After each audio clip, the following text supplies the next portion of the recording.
Então, boa, você falou de duas drogas que são linfodepletoras que depletam, sem, vamos dizer, de maneira indiscriminada os linfócitos e que tem um efeito muito profundo sobre os linfócitos T.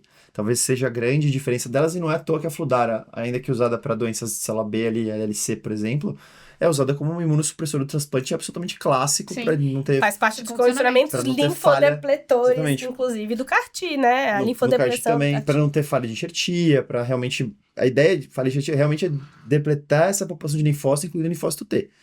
Bendamustina também. E a bendamustina eu falo que é assim, que é bom da bendamustina? Que não é um antracíclico.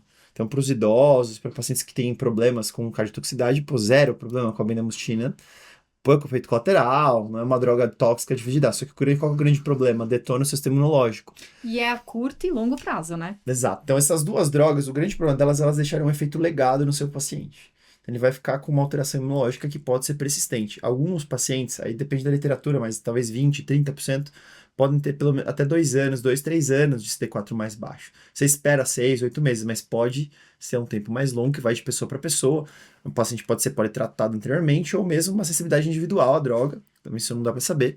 E muitos vão ter, por causa disso, infecções oportunistas tardias. Meu primeiro contato com a Benda, que me surpreendeu em termos de infectologia, foi uma paciente com retinite por citomegalo, 2 anos depois do linfoma. Estava ótimo, não tinha nada para falar do linfoma, e apareceu com retinite por CVV, que é uma doença de pessoas com síndrome de imunodeficiência grave, célula T adquirida, de AIDS, de outras questões.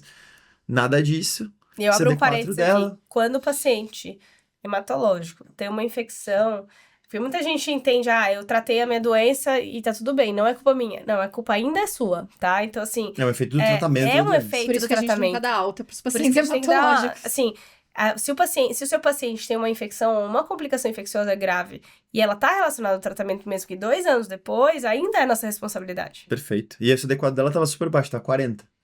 Mas como é que eu ia saber disso, né? Então, uma grande mensagem, a gente vira e mexe discute bem da mustina, porque tá ganhando muito espaço em manto.